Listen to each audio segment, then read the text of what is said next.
एक सीट लेकर मायावती अपने चमार बिरादरी की तकदीर बदल सकती है।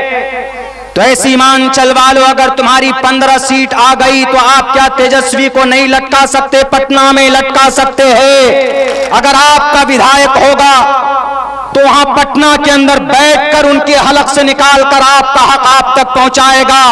अभी अख्तरुल ईमान तने तनहा है, इन्होंने 800 साढ़े 800 करोड़ रुपए का काम किया है। अगर ये 5 लोग होते तो तेजस्वी की नींद हराम करते और नीतीश कुमार की भी नींद हराम करते। तो उन्होंने कहा पहली शर्त तो यह है कि जितने भी चमार बिरादरी के ऊपर केसेस हैं पूरे सूबे कर्नाटका में, उनको खत्म करना पड़ेगा। का डन, मानने के लिए तैयार। कहा कि जो सबसे बड़ी मिनिस्ट्री होगी वो मिनिस्ट्री देना पड़ेगा मेरे विधायक जी को। ये 2 बातें मानने के लिए तैयार। अगर नहीं मानोगे तो हम समर्थन नहीं करेंगे, तुम्हारे अपोजिशन को समर्थन कर देंगे। अब देखिए, उनको झक मार कर मानना पड़ा, उनकी समर्थन, उनकी शर्तें माननी पड़ी। एक सीट लेकर मायावती अपने चमार बिरादरी की तकदीर बदल सकती है। तो ऐ सीमांचल वालों, अगर तुम्हारी 15 सीट आ गई तो आप क्या तेजस्वी को नहीं लटका सकते? पटना में लटका सकते हैं। सीमांचल के लिए जो धारा 371 और 74 के तहत 32,000 करोड़ का पैकेज जो लेकर बैठा हुआ है, हमारा सीमांचल गरीब है, सैलाब की वजह से हमारा सीमांचल बदहाल है, एक्सपोर्ट इंपोर्ट नहीं होता है, फैक्ट्रियां नहीं है। अगर इस धारा के तहत अगर आपका विधायक होगा तो वहां पटना के अंदर बैठकर उनके हलक से निकालकर आपका हक आप तक पहुंचाएगा। अभी अख्तरुल ईमान तने तनहा है, इन्होंने 800 साढ़े 800 करोड़ रुपए का काम किया है। अगर ये 5 लोग होते तो तेजस्वी की नींद हराम करते और नीतीश कुमार की भी नींद हराम करते। तो इसीलिए सरकार बनाने के लिए 75 सीट 100 सीट की जरूरत ही नहीं है। अरे आप 15 सीट 10 सीट लेकर अपना हक ले सकते हैं। अगर आप 10-15 इतनी मार्जिन से सरकार अटक जाती ना, तेजस्वी किस लिए रुका? 12 या 13 सीट चाहिए उसको। लेकिन अगर 12 सीट हमारे पास होती तो तेजस्वी आता कि अख्तरुल ईमान साहब, बैरिस्टर साहब, जरा हमें सपोर्ट कर दीजिए। तो हम कहते कि ठीक, हम तैयार हैं, लेकिन सीमांचल का जो इंसाफ बनता वो दीजिए, है कि नहीं?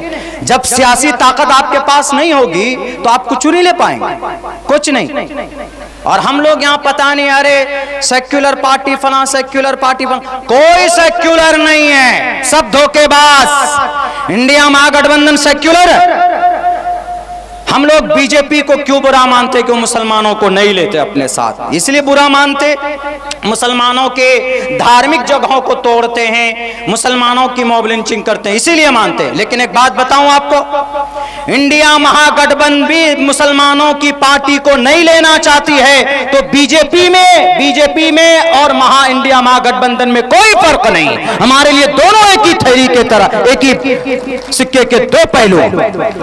हम तो उनको अपना वफादार मानेंगे जो हमारे साथ हमारे मसाइल का हल करेगा। इसीलिए हम कहते हैं, हमारे लीडरान हमेशा से यही कहते हुए आए हैं कि मेरे साथियों, मेरे सीमांचल के लोगों, बस आपको एक प्लेटफॉर्म मिल चुका है मजलिस इत्तेहादुल मुस्लिमीन की शक्ल के अंदर। आने वाले अभी नहीं आए नहीं है, पता चल जाएगा, बैठ जाइए, इत्मीनान से बैठ जाइए। वो आएंगे, आप सबको खबर होगी। वो आएंगे, अपने महबूब लीडर बैरिस्टर असदुद्दीन अवैसी साहब को करीब से देखने का मौका मिलेगा।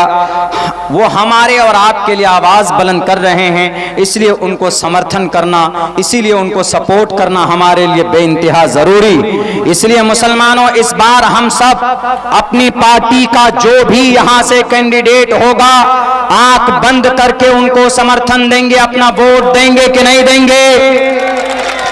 और जितने भी लुटेरे चले गए उन सबको भी सबक सिखाएंगे। इसीलिए सीमांचल की तकदीर बदलेंगे, और जो लोग सीमांचल के साथ जिन्होंने नाइंसाफी की है उनको उनकी औकात याद दिलाने की और दिखाने की बहुत जरूरत है। अभी पिछले बार आपने 5 सीट जिताया था, इस बार सीमांचल की धरती से कम 15 होना चाहिए, ज्यादा से ज्यादा पूरी हो तो ज्यादा बेहतर। मेरे भाइयों, पटना में जो भी बैठेगा पहले आपके पास आएगा कि सीमांचल वालों, आज तक मुस्लिम नेताओं को कुर्सी नहीं मिलती थी पटना में, लेकिन एमआईएम के आने से उनको कुर्सियां मिली है। डर पैदा हुआ है कि एमआईएम वाले आ गए हैं। हमारे जो कि हाथ के अंदर बड़े बड़े नेता कभी नहीं गए, वो कभी मैदान में नहीं गए माइक लेकर के हमको जिताइए, हमको समर्थन कीजिए, लेकिन आज पसीना बहाते हैं माइक लेकर। ये डर अगर किसी ने पैदा किया है तो मजलिस इत्तेहादुल मुस्लिमीन के आने की वजह से डर पैदा हुआ। जब तक आपकी सियासी क़यादत आप मजबूत नहीं करेंगे, सियासी लोग मैदान में नहीं आएंगे, आपका बच्चा बेटा सियासत के मैदान में नहीं आएगा, तो आपका वोट लेकर बिरयानी के मसाले के तरह आपका इस्तेमाल किया जाएगा। इसीलिए अब वक्त है तब्दीली लाने का। यह सीमांचल सियासत का गढ़ माना जाता है। पूरे बिहार के अंदर सियासी समीकरण की तब्दीली यहीं से होती। इसीलिए जो भी आएगा उनसे यही कहेंगे कि हमने 1967 से लेकर आज तक तुमको वोट दिया, तुमने सीमांचल के मुसलमानों को, यहाँ के मजलूमों को, यहाँ के दलितों को डूबने के लिए तुमने छोड़ दिया। मेरे भाइयों, उनसे सिर्फ सवाल करना है और एक उम्मीद की नजर से मजलिस इत्तेहादुल मुस्लिमीन को देखिए, इसमें ज्यादा से ज्यादा जुड़िए और जोड़िए और इस पार्टी को कामयाब कीजिए। इंशाअल्लाह ये पार्टी सीमांचल के जरिए से पूरे बिहार के मुसलमानों की तकदीर बदलेगी। बहुत बहुत शुक्रिया। जज़ाकल्लाह। अस्सलामु अलैकुम व रहमतुल्लाहि व बरकातुहू।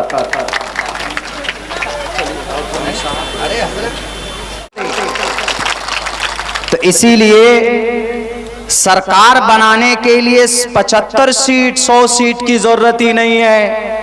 अरे आप 15 सीट 10 सीट लेकर अपना हक ले सकते हैं। अगर आप 10-15 इतनी मार्जिन से सरकार अटक जाती ना, तेजस्वी किस लिए रुका? 12 या 13 सीट चाहिए उसको। लेकिन अगर 12 सीट हमारे पास होती तो तेजस्वी आता कि अख्तरुल ईमान साहब, बैरिस्टर साहब, जरा हमें सपोर्ट कर दीजिए। तो हम कहते कि ठीक है, हम तैयार हैं, लेकिन सीमांचल का जो इंसाफ बनता है वो दीजिए, है कि नहीं? जब सियासी ताकत आपके पास नहीं होगी तो आप कुछ नहीं ले पाएंगे, कुछ नहीं। और हम लोग यहाँ पता नहीं, अरे सेक्युलर पार्टी फला, सेक्युलर पार्टी फला, कोई सेक्युलर नहीं है, सब धोखेबाज। इंडिया महागठबंधन सेक्युलर है। हम लोग बीजेपी को क्यों बुरा मानते? क्यों मुसलमानों को नहीं लेते अपने साथ, इसलिए बुरा मानते। मुसलमानों के धार्मिक जगहों को तोड़ते हैं, मुसलमानों की मॉब लिंचिंग करते हैं, इसीलिए मानते हैं। लेकिन एक बात बताऊं आपको, इंडिया महागठबंधन भी मुसलमानों की पार्टी को नहीं लेना चाहती है, तो बीजेपी में और इंडिया महागठबंधन में कोई फर्क नहीं। हमारे लिए दोनों एक ही थैली के तरह, एक ही सिक्के के दो पहलू। हम तो उनको अपना वफादार मानेंगे जो हमारे साथ हमारे मसाइल का हल करेगा। इसीलिए हम कहते हैं, हमारे लीडरान हमेशा से यही कहते हुए आए हैं कि मेरे साथियों, मेरे सीमांचल के लोगों, बस आपको एक प्लेटफॉर्म मिल चुका है मजलिस इत्तेहादुल मुस्लिमीन की शक्ल के अंदर। आने वाले अभी नहीं आए नहीं हैं, पता चल जाएगा, बैठ जाइए, इत्मीनान से बैठ जाइए। वो आएंगे, आप सबको खबर होगी। वो आएंगे, अपने महबूब लीडर बैरिस्टर असदुद्दीन अवैसी साहब को करीब से देखने का मौका मिलेगा। वो हमारे और आपके लिए आवाज बुलंद कर रहे हैं, इसलिए उनको समर्थन करना, इसीलिए उनको सपोर्ट करना हमारे लिए बेइंतहा जरूरी। इसलिए मुसलमानों, इस बार हम सब अपनी